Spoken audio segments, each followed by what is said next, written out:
नहीं, कोई भी उससे मतलब नहीं है। देखिए, रहीम कुछ आम 21 रुपया के 3 केजी खरीदता है तथा 50 रुपया के 5 केजी के दर से बेच देता है। कुल 102 रुपया लाभ कमाने के लिए उसे कितना केजी आम बेचना होगा? एकदम सिंपल क्वेश्चन है। देखिए तो बताइए हमको, 21 रुपया में 3 केजी, तो 1 केजी का दाम 7 रुपया। तो इसका मतलब हुआ कि ये खरीद करके 7 रुपया में लाया है। 1 केजी ये खरीद करके 7 रुपया में लाया है। तो इसका जो करायमुल होगा यानी सीपी वो 7 रुपया होगा। कोई दिक्कत? 21 रुपया में 3 केजी, तो 1 केजी का दाम 7 रुपया। अभी बेचने चल रहा है, तो जब भी बेचने चल रहा है तो 50 रुपया में 5 केजी बेच रहा है। तो 50 रुपया में 5 केजी, तो 1 केजी का दाम 10 रुपया।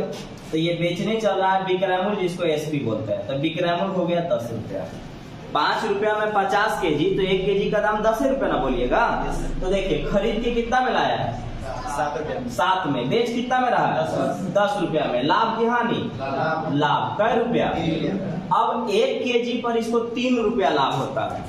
1 केजी पर 3 रुपया लाभ होता है और इसके मन में चल रहा है कि मैं 102 रुपया कमाऊं। 1 केजी पर 3 रुपया लाभ, तो 102 रुपया कमाने के लिए 3 से भाग देंगे तो नहीं पता चल जाएगा कि क्या केजी बेचना होगा। तो 102 रुपया वो कमाना चाहता है। 3 के हिसाब से देखिए, 3 दिया 9, 3 चौका 12, इसको 34 केजी बेचना होगा। एकदम सिंपल क्वेश्चन था। देखिए एक बार, 21 रुपया में 3 केजी, तो 1 केजी का दाम 7 रुपया, यानी खरीद के 7 में लाया है। बेचने जब चला तो 50 रुपया में 5 केजी, यानी 1 केजी का दाम 10 रुपया। तो खरीदा है 7 में, बेच रहा है 10 में, लाभ हो रहा है 3 रुपया। 1 केजी पर 3 रुपया हो रहा है और ये चाहता है कि मैं 102 रुपया लाभ कमाऊं। तो 3 के हिसाब से भाग दे के देखेंगे तो पता चल जाएगा कि कितना केजी आपको बेचना होगा। तो इसको बेचना होगा 34 केजी। अगर वो 34 केजी बेच लेता है तो 102 रुपए का लाभ कमा लेगा। सनोज ने 2 रेडियो 3200 रुपया में खरीदा। उसने एक रेडियो को 25% लाभ पर और दूसरे को वो 25% हानि पर बेच दिया। यदि दोनों का विक्रय मूल्य बराबर हो, समान हो, तो प्रत्येक का विक्रय मूल्य क्या होगा? ये कुछ ठीक सवाल है। अब यहाँ देखिएगा, आपको एक चीज बताया है ना कि अगर एक जगह के पैसे को 2 जगह बांटना पड़े तो एक को मानना है x और दूसरे को मानना है उतना -x। मतलब 3200 में 2 रेडियो खरीदा गया है, तो एक रेडियो का दाम होगा x और दूसरा रेडियो का दाम होगा 3200 -x। 25% लाभ 125/100, 10% लाभ 110/100, 20% लाभ 120/100, 25% हानि 75/100, 10% हानि 90/100, 20% हानि 80/100। तो हम मान लेते हैं कि पहले का जो क्रयमूल्य होगा वो x रुपया होगा और दूसरे का जो क्रयमूल्य होगा वो 3200 -x रुपया होगा। इस वाले को 25% लाभ पर बेचेंगे। 25% लाभ मतलब 125/100 और इस वाले को 25% हानि पर बेचेंगे। 25% हानि माने 75/100। ये भी बिका, ये भी बिका और दोनों आपस में बराबर था। दोनों विक्रय मूल्य आपस में बराबर था। खरीद के लाए हैं x में, 25% लाभ यानी 125/100 में बेच दिए। खरीद के लाए हैं इतना में, 25% हानि यानी 75/100 में बेच दिए। ये भी बिका है, ये भी बिका है और दोनों आपस में क्या है? बराबर है, क्योंकि उसने बोला कि विक्रय मूल्य आपस में यहाँ पे बराबर है। तो देखिए काटिए, 00 खत्म, 25 बचे, 25 तिया, ये 3 से दोनों में गुना होगा। तो ये आ गया आपका 5x बराबर 3 से 32 दिया 96 -3x, माइनस इधर आएगा तो प्लस, तो 5 और 3 8x का वैल्यू 9600, तो 12 96, यानी आपने इसको 1200 में लिया, तो 1200 में इसको लिया तो इसको आप 2000 में न लिए होंगे, क्योंकि 3200 में से 1200 घटाऊंगा तो 2000 आएगा। यानी आप खरीद के इसको लाए थे 1200 में, इसको खरीद के लाए थे 2000 में, लेकिन आपसे सवाल ये नहीं पूछा है कि आप खरीदे कितना में, आपसे ये पूछा गया है कि प्रत्येक का विक्रय मूल्य यानी एसपी बताइए। तो विक्रय मूल्य देखिएगा जी, ई भी विक्रय मूल्य है, ई भी विक्रय मूल्य है, दोनों में से किसी में वैल्यू रखने से आपको विक्रय मूल्य मिल जाएगा। दोनों में से किसी में भी। तो x का वैल्यू कितना है 2000, तो ये वाला वैल्यू मैं उठाता हूँ और विक्रय मूल्य निकालता हूँ। x का वैल्यू कितना 1200, 1200 का 125 बटा में 100, डबल जीरो खत्म, 12 25 60, 12 दूनी 24 और 34, 12 एकम 12 और 3 15। प्रत्येक रेडियो का विक्रय मूल्य 1500 है, 1500। एक बार फिर से, अगर मैं 3200 में 2 रेडियो खरीदा हूं तो एक का दाम होगा x और दूसरे का दाम होगा 3200 माइनस x। इस वाले को 25% लाभ यानी 125 बटा 100 में बेचेंगे, इस वाले को 25% हानि यानी 75 बटा 100 में बेचेंगे, और दोनों बराबर में बिकेगा, इसलिए बराबर कर दिए। x वाला इधर लाए, x का वैल्यू 1200, ये 1200, तो इसमें 1200 निकालेंगे तो 2000। हमसे पूछा गया विक्रय मूल्य, अगर क्रय मूल्य पूछता तो एक का क्रय मूल्य 1200 और दूसरे का क्रय मूल्य 2000 था, लेकिन आपसे पूछा विक्रय मूल्य, तो अगर इसमें रखिएगा तो भी विक्रय मूल्य निकलेगा, इसमें रखिएगा तो भी विक्रय मूल्य निकलेगा। तो हमने यहाँ निकाला, आंसर आया 1500, यानी प्रत्येक रेडियो का या घड़ी जो भी होगा उसका विक्रय मूल्य 1500 रुपया था। एक और तरीका है, मैं बता ही देता हूँ। एक चीज और बताए थे ना कि अगर कुछ बराबर बोलना चाहिए उसको, क्रय मूल्य बराबर बोल दे, विक्रय मूल्य बराबर बोल दे, अंकित मूल्य बराबर बोल दे, अगर वो बराबर बोल दिया तो एक को मानेंगे A और दूसरे को मानेंगे B। तो हम मानते हैं कि पहला रेडियो मैंने A में खरीदा, पहला रेडियो मैंने A में खरीदा और इसको 25% लाभ पर बेचा, दूसरा रेडियो मैंने B में खरीदा और इसको 25% हानि में बेचा, और दोनों आपस में क्या थे बराबर थे। डबल जीरो खत्म, 25 बचे 25 दिया।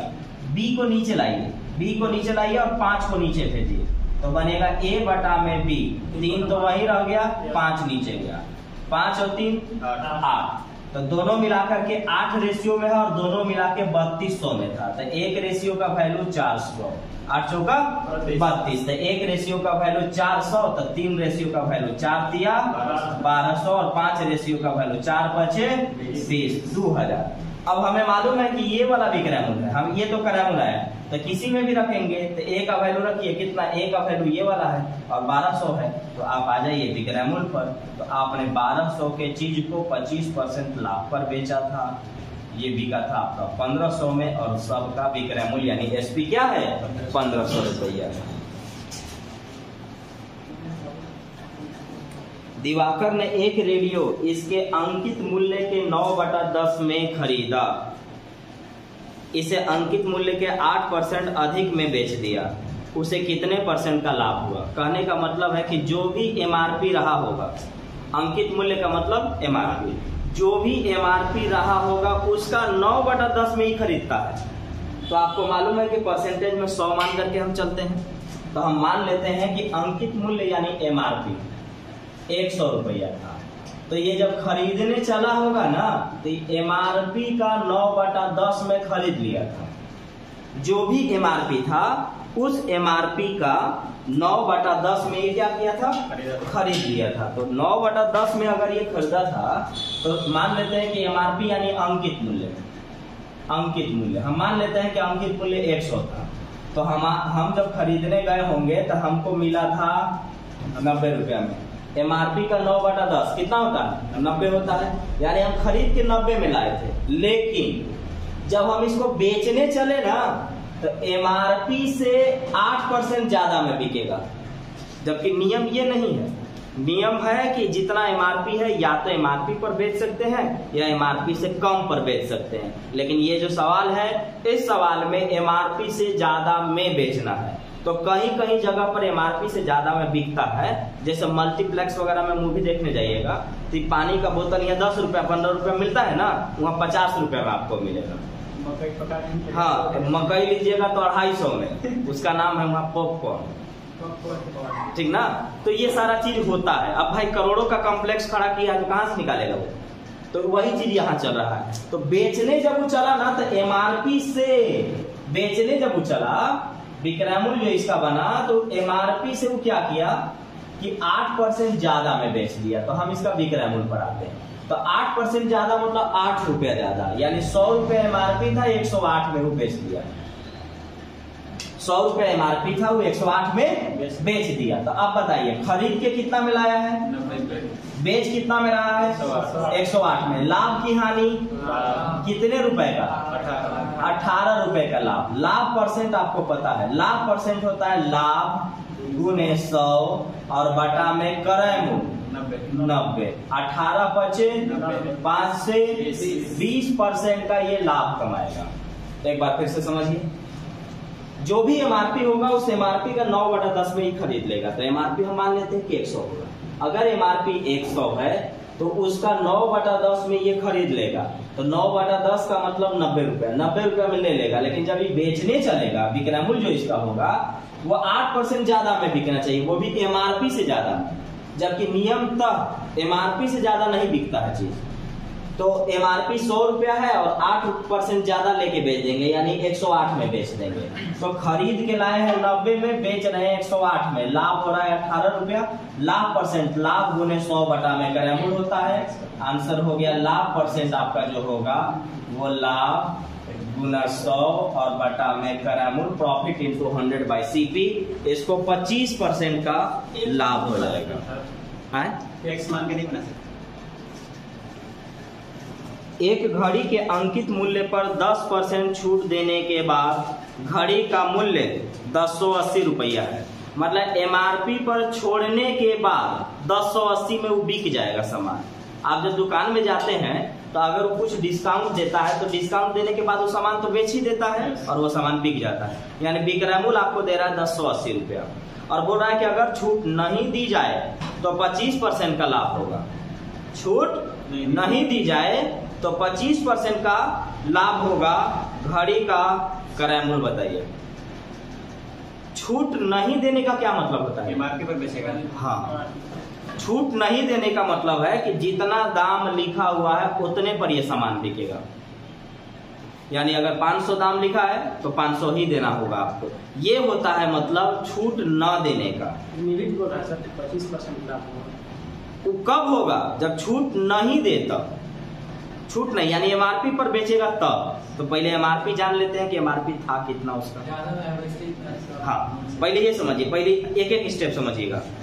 घड़ी का एमआरपी पर 10% छूट दिया और 1080 में बेच दिया तो 1080 रुपया विक्रय मूल्य है। 10% छूट का मतलब होता है 90/100। 20% छूट का मतलब 80/100। 30% छूट का मतलब 70/100। अब हमको समझाइए इसे। एमआरपी पर चल रहे हैं जी कि मैंने 1080 में आपको सामान दिया, मैंने 1080 में आपको सामान दिया और बेच दिया 1080 में, और ये 10% हम छोड़ने के बाद आपको बेचे थे। तो इसका जो एमआरपी होगा, अंकित मूल्य होगा, वो 1080 से ज्यादा होगा कि कम? बोलिए। 1080 में कोई दिया है आपको और छोड़ने के बाद दिया है तो उसका एमआरपी जो है 1080 से ज्यादा होगा कि कम? तो ज्यादा वाला फ्रैक्शन को ऊपर करिए, एमआरपी पर आप पहुंच गए। ज्यादा वाला फ्रैक्शन को ऊपर, यानी 100 बटा में 90, 12 × 108। देखिए एमआरपी कितना था? 1200 का। अब बोलता है कि अगर ये छूट न दे तो इसे 25% का लाभ होगा। तो 25% लाभ का मतलब होता है 125/100। देखिए फ्रैक्शन बनाने की जरूरत नहीं है, सब आपके मन में रहना चाहिए, लेकिन फिर भी समझाने के लिए लिख देता हूँ। 25% लाभ माने 125/100, 20% लाभ 120/100। अब बोलता है ना कि अगर वो छूट न दे, तो छूट नहीं देने का मतलब एमआरपी पर बिकना है। बोलता है कि अगर वो एमआरपी पर बेचेगा तो उसे 25% का लाभ होगा। तो अब बताइए मुझे कि अगर मैं 1200 में बेच रहा हूं और मुझे लाभ हो रहा है तो मैं खरीद करके 1200 से ज्यादा में लाया हूं कि कम में? कम में लाया। 1200 में मैं बेच रहा हूं और मुझे लाभ हो रहा है तो मेरा खरीदारी 1200 से ज्यादा होगा कि कम? तो कम वाला फ्रैक्शन को ऊपर करिए, आंसर आ गया। 100 बटा में 125, 25 चौका 100, 25 बचे 5 से 24 12 में और 24 चौका 96, 960 रुपया इसका सीपी यानी क्रय मूल्य था। अब एक लाइन में इसको कैसे बनाए? तो दोनों फ्रैक्शन रेडी रखेंगे और दोनों फ्रैक्शन तैयार है। आइए सीधे क्रय मूल्य निकालते हैं। बेचा हूं 1080 में और छूट दे के बेचा हूं तो एमआरपी 1080 से ज्यादा होगा कि कम? 1080 में बेचा हूँ छोड़ने के बाद, तो एमआरपी 1080 से ज्यादा होगा कि कम? तो ये ज्यादा वाला फ्रैक्शन को ऊपर करिए, 100/90। जितना भी एमआरपी होगा मुझे लाभ हो रहा है, बताइए कि मैं इतना में बेच रहा हूं और मुझे लाभ हो रहा है, तो मेरा खरीदारी इससे ज्यादा होगा कि कम? कम होगा। तो कम वाला फ्रैक्शन को ऊपर करिए, 100/125 आंसर आ जाएगा सीधा सीधे। चलिए 10, 12 9 108, 25 चौका 100, 25 5 5 से 20 बार में, 4 दूनी 8, 12 8 96, 960 रुपया में इस चीज को आप खरीद के लाए थे। तो आप दोनों हिसाब से पढ़ते जाइए, समझते जाइए, प्रैक्टिस ज्यादा करिएगा। देखिए, एक वस्तु का विक्रय मूल्य निश्चित है, मतलब इस सवाल में कंफर्म करके रखना है कि हम इतना में बेचेंगे, एकदम कंफर्म है। लेकिन फिर बोलता है कि अगर उस मूल्य के 2/3 पर बेचा जाता है तो 10% का हानि होता है। तो निश्चित मूल्य से बेचने पर कितने % का लाभ होगा? मतलब है कि ये दुकानदार कंफर्म करके रखेगा कि इस सामान को हमें इतना में बेच देना है।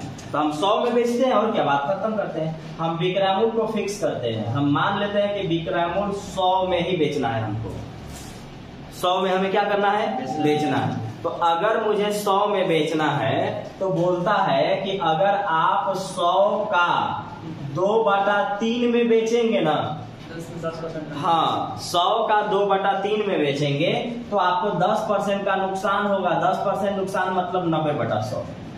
अब हमको बताइए तो कि अगर मैं किसी सामान को बेच रहा हूं और हमको हो रहा है नुकसान, तो हम खरीद करके उससे ज्यादा मिलाए हैं कि कम में? ज्यादा में। तो ज्यादा वाला फ्रैक्शन को ऊपर करिए, 100/90। हाँ, ये कटेगा पूरा नहीं है, 1 0 खत्म हो गया, नहीं कटेगा। ये ध्यान रखिएगा, आपका कहाँ था? 90/100। तो आपका आ गया ये 2000/27। एक चीज और आपको समझाया है कि कभी भी सवाल के बीच में एक भागा मत दीजिएगा, वरना टाइम बर्बाद होगा। भाग देने में भी टाइम लगेगा और फिर अगर कहीं काटना पड़ा तो और टाइम लगेगा। तो बीच में कभी भी भाग नहीं, बीच में कभी भी गुना नहीं। गुना भी अगर बड़ा सा आया तो इसी छोड़ देंगे, भागा भी आया छोड़ देंगे, नहीं तो टाइम बर्बाद होगा। एक बार फिर से सुनिए, इसमें बोलता है कि विक्रय मूल्य मैं निश्चित करके रखा हूं, मतलब एकदम कंफर्म है 100 में ही बेच देना है। तो 100 रुपया विक्रय मूल्य की है कंफर्म। लेकिन कहता है कि अगर विक्रय मूल्य का 2/3 पर बेचूंगा ना तो 10% नुकसान होगा। 10% नुकसान का मतलब 90/100। बताइए कि अगर मैंने 2/3 में बेचा और मुझे नुकसान हुआ था, खरीद करके तो हम इससे ज्यादा में लाए थे, तो ज्यादा वाला फ्रैक्शन को ऊपर कर दिए, ये हम क्रय मूल्य पर पहुंच गए, सीपी पर। अब अगर ये क्रय मूल्य इतना है, बोलता है कि अगर मैं निश्चित पर ही बेचूं, मतलब जितना मैं प्लान बना के रखा था अगर मैं उतना में ही बेचूंगा तो मुझे लाभ होगा। यानी 100 में बेचना चाहिए था मुझे, तो 100 में बेचना चाहिए था, तो 100 में बेचेंगे तो लाभ होगा। तो लाभ कितना होगा ये देखिए, तो लाभ बराबर होता है विक्रय मूल्य माइनस क्रय मूल्य, ये ना होता है लाभ बराबर विक्रय मूल्य माइनस क्रय मूल्य। तो ये 27 से यहाँ गुना करेंगे तो 2700 में से 2000 घटेगा तो 700 आएगा और बटा में 27 आएगा। ये आपको हो गया लाभ। लाभ बराबर क्या होता है? विक्रय मूल्य माइनस क्रय मूल्य। विक्रय मूल्य कितना है? 100 रुपया है, क्रय मूल्य ये निकाल ही चुके हैं, तो लाभ हो रहा है लाभ बराबर विक्रय मूल्य माइनस क्रय मूल्य। यानी 27 को यहाँ गुना करेंगे तो 2700 में से 2000 जाएगा, 700 बटा में 27 हुआ लाभ। अब आप डायरेक्ट लाभ परसेंट निकालिए, तो लाभ परसेंट होता है लाभ गुने 100 और बटा में क्रय मूल्य। क्रय मूल्य यानी सीपी, क्रय मूल्य है आपके पास 2000 बटा में 27। 27 और 27 खत्म, 2 0 2 0 1 0 1 0 2 से 35 बार में आपको 35% का लाभ होगा। आपको 35% का क्या होगा? लाभ होगा। एक बार फिर से देख लीजिए, निश्चित कर चुके हैं, फिक्स कर चुके हैं विक्रय मूल्य। मान लेते हैं 100 में बेचना था, लेकिन जब हम 100 का 2/3 पर बेचे तो 10% का नुकसान हुआ, यानी खरीद करके इससे तो ज्यादा में लाए थे, तो ज्यादा वाला फ्रैक्शन को ऊपर कर देंगे। आ गया करैमुल, करैमुल आया 2000/27। अब देखिए कि अगर मैं बिक्रैमुल पर ही मतलब फिक्स किया हूं उस पर बेचूंगा तो लाभ होगा, तो लाभ कितना होगा, तो लाभ बराबर बिक्रैमुल माइनस करैमुल, 700/27 का लाभ होगा। लाभ परसेंट, लाभ गुने 100 में करैमुल यानी सीपी, काटेंगे आंसर आएगा 35% यानी 35%। एक सवाल और बता देता हूं, देखिए अगला। एक ट्रांजिस्टर के अंकित मूल्य में से 32 रुपए कम कर देने के बाद भी 15% का लाभ होता है। इसका करैमुल 320 रुपया है, तो अंकित मूल्य पर बेचने पर कितना परसेंट का लाभ होगा? अंकित मूल्य पर बेचने पर कितना परसेंट का लाभ होगा? तो देखिए यहाँ पर कहता है, अब यहाँ देखिएगा, करैमुल में अगर लाभ लेके बेचेंगे तो भी बिक्रैमुल कहलाएगा। ध्यान रखिएगा, बैलेंस इसी को करने आना चाहिए।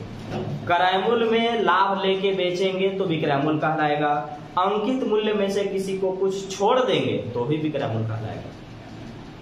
करैमुल पर कुछ परसेंट लिए बिक्रैमुल, एमआरपी में कुछ छोड़ दिए वो भी बिक्रैमुल कहलाएगा। तो आपका एमआरपी नहीं मालूम, तो हम मान लेते हैं कि एमआरपी मेरे पास x रुपया होगा, तो हम खरीद के एमआरपी अगर मेरा x रुपया है तो एमआरपी में 32 रुपया छोड़ेंगे। 32 रुपया छोड़ने का मतलब कम करना, कम करने पर वो बिक न जाएगा सामान। जैसे 500 का था, 100 रुपया छोड़ दिए तो 400 में बिका, तो घटाए तब ना पता चला। तो एमआरपी में से 32 रुपया निकाले तो ये बन गया बिक्रैमुल। और आप खरीद करके लाए हैं 320 रुपया में, और 320 रुपया में खरीदे हैं ना, तो आपको 15% का लाभ होता है। 15% लाभ माने 115/100, 10% लाभ 110/100, 20% लाभ 120/100।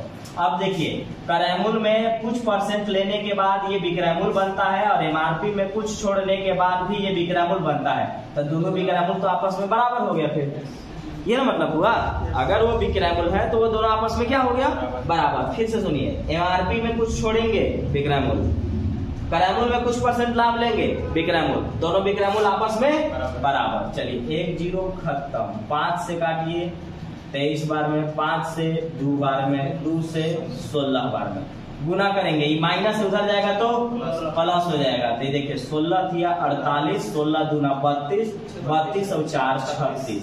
आपका एम नहीं, अभी तो और बाकी है, माइनस से इधर आएगा तो प्लस 32 हो जाएगा।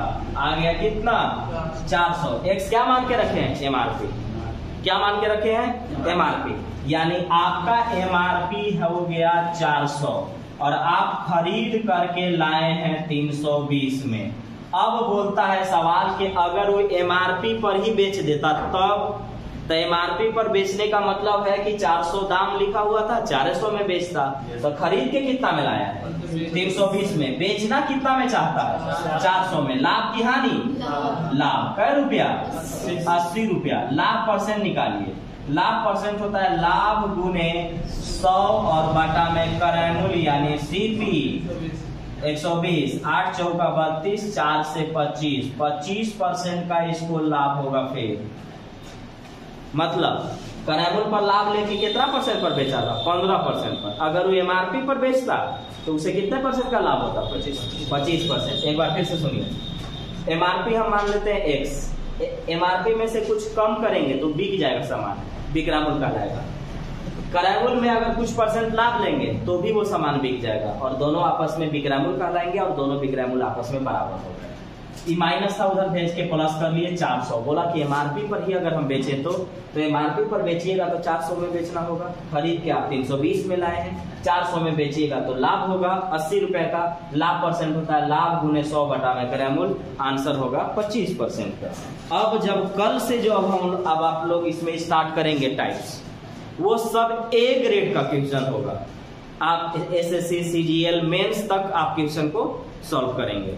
आपका सिंपल भी पूछा जा सकता है, जैसे आजकल के एमटीएस में भी जो सवाल बनता है ना, वो हाई लेवल का बना देता है।